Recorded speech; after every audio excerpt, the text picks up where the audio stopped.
$0 delivery fee. So when hunger hits, will you strike back? McDelivery on the McDonald's app. Now on a phone near you. $0 delivery fee. 11% service fee and $2 small order fee on orders under $12 before taxes and fees. Participating McDonald's in Canada on McDelivery orders placed using the McDonald's app. App download and registration required. Taxes still apply. Mia had really changed. After the afternoon classes were over, Mia and her friends went to eat something. When they got back to their classroom, Mia started helping her friends review the things they had learned while they waited for the tutoring session to begin. Some students, after a while, more and more students surrounded them. One of them felt Mia's way of explaining things was very interesting, so he directly suggested, "Mia, since you're helping your friends review, why don't you go up to the podium and help us as well?" "Right, I think your explanations make a lot of sense," another student chimed in, and other people nodded in agreement. "You guys are willing to listen to me, but that doesn't mean that everyone wants me to do that. If I go to the podium, it might affect the other classmates' review," Mia responded. If everyone in the class was willing to let her do it, she wouldn't mind helping them with their review. After all, she was already helping her friends, so it didn't matter if more students joined them. "Let me ask," one boy volunteered.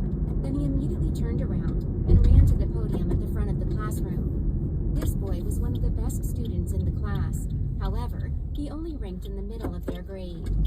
After he stood at the podium, he announced loudly, "Hi everyone, can I have your attention please? The SAT is around the corner, and I know many of you want to get a good score, but we're not a good class." When Mia helped her friends and some other classmates with reviews just now, I heard her explanation and found it very helpful. So, some of us want Mia to help us too, but we need your opinion, because she doesn't want to interrupt other people who don't want to listen. So I need you to show me what you think. If you don't mind Mia teaching us, please raise your hand. Hearing that, the students exchanged glances, but no one did anything right away. A few seconds later, some students raised their hands one after another. Although not all of them wanted to listen, they didn't mind if Mia was willing to help them. They didn't doubt her abilities, because she had already proved herself. If they felt it was noisy, they could just leave. Only students who wanted to study stayed in the classroom after the classes were over, while those who wanted to hang around were outside. There were 42 students in Class 8, and only half were still in the classroom. "I don't mind," a student called out. "Me either," someone else added. Everyone voiced their approval, and the boy was satisfied. "Mia, please," he said afterwards, gesturing for her to come to the podium. Seeing that they all agreed, Mia stood up and walked to the podium. She announced, "I won't force you to listen, and I'm glad that you don't feel bothered. I believe that you want to understand these subjects since you are still in the classroom right now, but please allow me to give a short speech first. Something happened to me recently, and I suddenly realized that I can't fool around all day, or else my future will be ruined. I don't want that to happen. Most of you were born into rich or powerful families. You can rely on your parents to live in the lap of luxury, but your parents will eventually grow old. Have you ever thought about what you'll do after you lose their support? Especially those of you who want to take over your family's wealth? If you don't have the ability to run a company, how can you be a qualified heir? Your relatives and the shareholders in your family's company can easily steal your wealth. Without abilities and connections, how can you compete with them? Don't think the law will help you. In many situations, the law sides with the rich and powerful. That's reality."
want to waste time lecturing her classmates because it would only arouse disgust if she said too much. However, everyone was surprised because Mia used to be self-centered and never cared about other people's feelings. It was clear that she had really changed a lot. After that, she started reviewing the subjects they needed to know, starting with math. Because this class was full of bad students, they could barely understand simple math concepts, so Mia had to begin with the easiest ones. You need to start with the simple concepts. Whether you know the answers or not, I hope you can focus. If you never understood these concepts before, now is a great time to start, Mia said. Then she wrote down some math problems on the blackboard. The first problem was very simple, but no more than 5 students from over 20 students in the class knew the answer. Mia's explanation was more interesting than the math teacher's, and she gave a lot of examples, which was very helpful. Therefore, even those who found math boring started to show interest in it too. When Mr. McKinnon came in and saw the scene in the classroom, he was stunned. Not only did Mia have the ability to explain the questions, but strangely, the students in the classroom were listening carefully. Moreover, Mia's explanations were very interesting and easy to understand. The students were fully focused on her. Mr. McKinnon was also captivated by her style of teaching. He didn't realize what he was doing until some students saw him and greeted him. The students who came back later were surprised to see Mia explaining math concepts at the podium, but they said nothing. As more and more students walked into the classroom, they were also interested in Mia's teaching. Some of them even asked her some questions when they were confused. Mia answered their questions one by one and won their trust. As time went by, it was soon time for Mr. McKinnon's tutoring session to begin. Mia couldn't use the teacher's time, so she stopped. She had noticed him standing in the back of the classroom, but he didn't come in and interrupt her, so she didn't stop right away. Alright, that's all for today. If you still want to hear my explanation of these concepts, we can continue reviewing them tomorrow, during the break, or before the tutoring session. If you don't want to listen or find it a bother, please feel free to let me know, Mia announced. Then she walked down from the podium and went back to her seat. Although some students didn't want to listen, it wouldn't stop Mia from doing it. After all, most of the students enjoyed learning from her explanations.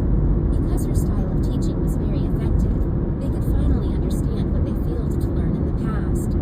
Mia, I think you've done a very good job. You were very interesting.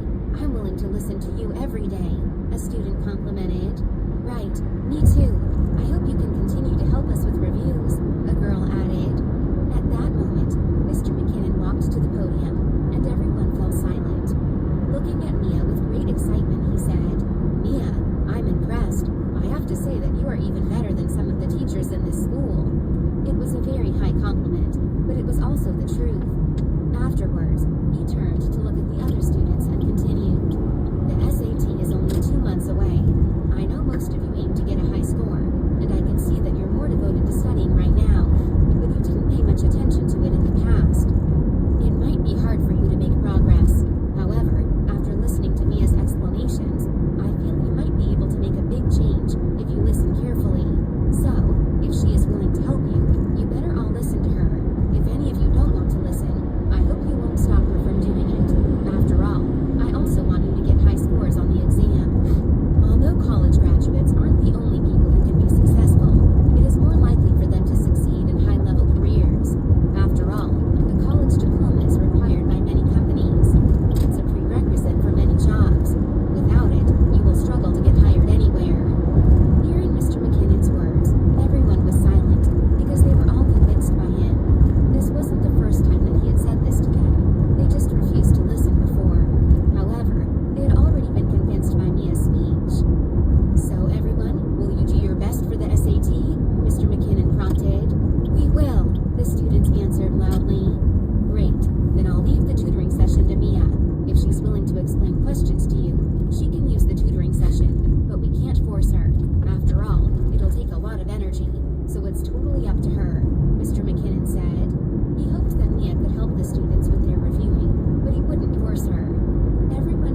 university, but it would be nice if more students could get accepted.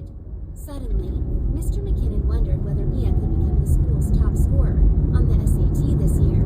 If the top scorer was from his class, he would be so proud, and the best class in their school would feel embarrassed. Upon thinking of that, Mr. McKinnon was excited, but it was just a daydream.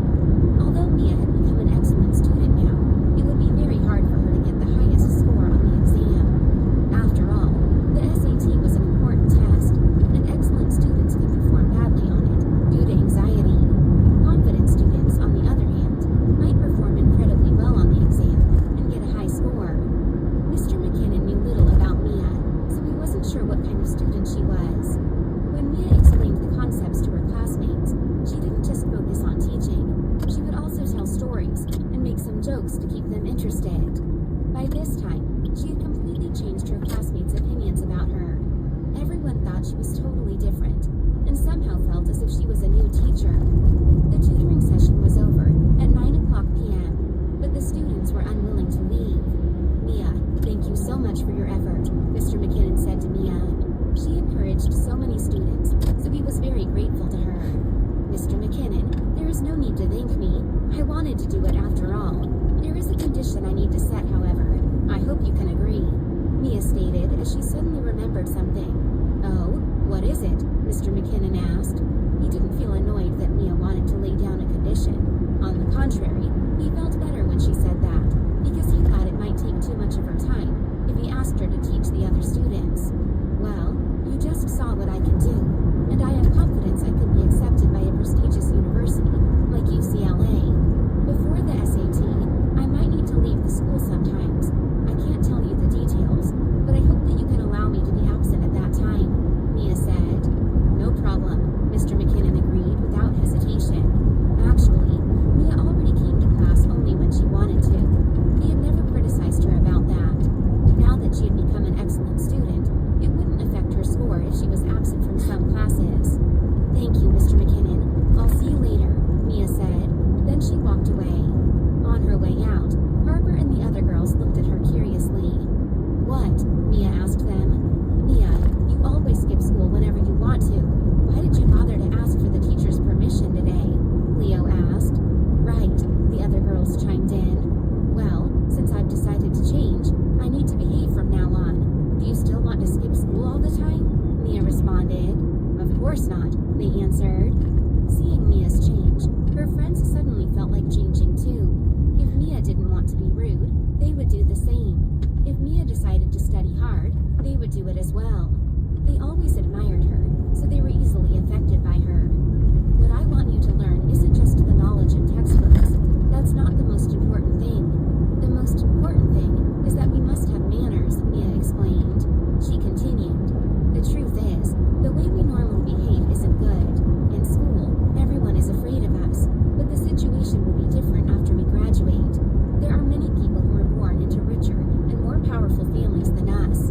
If we offend them, we'll be punished. So, I think it's better to be polite and keep a low profile, or else we'll end up in trouble. I know that sometimes it's necessary to show our influence, or other people might think that we're easy to bully, but it depends on the situation. I'm not trying to lecture you, but I simply want to share my thoughts with you. If you don't want to listen, then forget it." Mia's friends' families were from the high society in Chicago, so most people were scared of them. But there were still some people who didn't care. If they left Chicago, then no one would pay special attention to them. Once they offended someone they shouldn't mess with, it would cause a serious issue. Mia wasn't afraid of this, because she would never offend other people, and had the ability to solve problems on her own. But Harper and the other girls were different. If they didn't rely on their families, they wouldn't have a good life. "Mia, we agree with you, so we'll listen to you. We need to change," Harper stated. It wasn't difficult to understand that. They were troublemakers, but they weren't dumb. "But Mia, we might need some time to better ourselves, so please help us," Leo requested. The other girls also agreed. "Great. Now I'll assign a task to you. You should listen to your parents at home. You don't need to do whatever they tell you to. You're smart, so I'm sure you know what's right and what's wrong. But don't shout at your parents and grandparents. Behave yourself and be considerate, but only if they deserve it. If your family members don't care about you, like Leo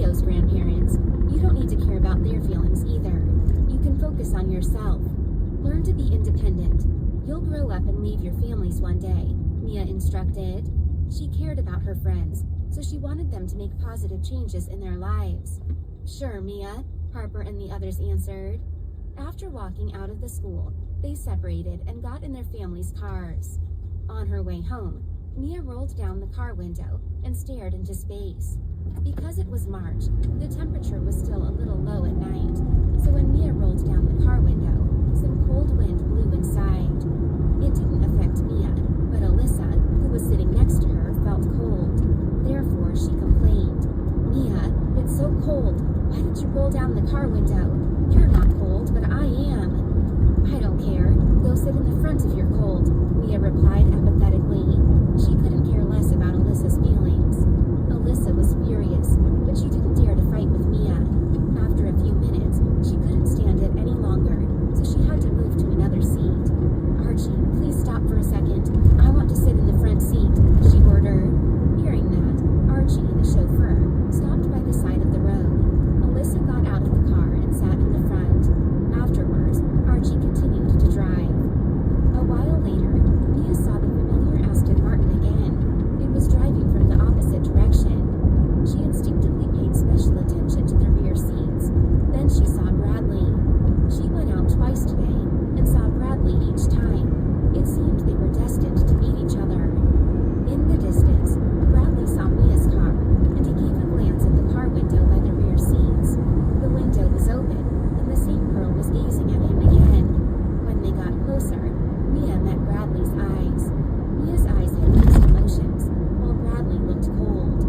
Bradley didn't know why Mia had a complicated expression, but he clearly felt that it had something to do with him. Even though there was a tinted car window between them, he somehow had a feeling that she could see him clearly. However, she didn't seem to be a bad person, and he couldn't feel any malice coming from her gaze. Still, he was in a complicated situation right now. Since he felt that something was strange, he would conduct an investigation to make sure that nothing bad would happen. Mia, however, felt very upset. They used to be close and familiar, but now she couldn't say anything to him. She could only watch him silently. She even remembered his phone number, but couldn't call him. Because of Mia's words, Harper politely greeted her grandparents, parents, uncle, and aunt once she was home. Instantly, they were all shocked and unable to believe their ears. During the past few years, whenever Harper left home and came back, she never greeted them, and she certainly never had a good attitude. Her sudden change was too strange, so the Quan family instantly felt that there had to be something wrong with her. Therefore, Harper's mother asked anxiously, "Harper, what happened?" "Nothing," Harper replied. "Then why did you suddenly greet us with such a good attitude?" Mrs. Quan asked. "My friend Mia said that we should behave in front of our elders. We shouldn't shout at you, and we can't forget our manners," Harper explained. Harper's family had heard a lot about Mia, and they knew about her bad reputation, so they were shocked after hearing Harper's reply. It was Mia who told Harper to behave and not to forget her manners? "Why did she teach you that?" asked Harper's grandmother. "She's completely different now. She's so excellent at fighting and beat 8 girls by herself, including Britta Walker. She's also good at studying and can correctly answer all of our teacher's questions. Oh, she helped us with reviewing too. Her explanations are a lot more interesting than our teachers. Our head teacher even let her use the evening tutoring session to teach us. She told us that we need to be independent and learn to live without our parents' support," Harper explained. Hearing that, everyone was astonished. Did Mia beat 8 girls by herself? Harper's family knew who Britta was, because both the Quan family and the Walker family were part of high society, but they knew that Britta's friends often fought with Harper's friends. They hated fights among students, but they had to say that it was good that they could protect themselves from being bullied. Moreover, Mia helped them with studying. All of this shocked them. In the past, they had a bad impression of Mia, because they thought that she had a negative impact on Harper, but now they changed their opinion about her. "She has changed a lot," Harper's grandfather exclaimed. "Yeah, she sounds totally different now," her grandmother agreed. "No matter what, it's a good thing that she's better," Harper's father said. Then he asked Harper, "Are you paying more attention to your studies now?" That was what he cared about the most. "Yep, I promised Mia that I would focus on my studies, Harper told him. Harper mentioned Mia every time she opened her mouth, which was a little annoying to her grandparents and parents. She never listened to them, but was willing to listen to an outsider. Either way, she was bettering herself now, so they could accept it. After all they wanted was for Harper to behave and focus on her studies, so that she could have a good future. When Gabby and Kira went back home, they had the same polite attitude towards their family. After hearing their explanation, their family changed their opinion about Mia as well. However, it was just the beginning, so they only changed their opinions about Mia slightly. After all, those girls hadn't made a big change yet. Dear listener, the upcoming episode will be today's last free episode of this story. Come back tomorrow to enjoy free episodes or get coins now to continue listening. Back at home, Mia chatted with Master Gomez for half an hour before she returned to her room. It was nearly 10 o'clock p.m. now, so Master Gomez needed to sleep.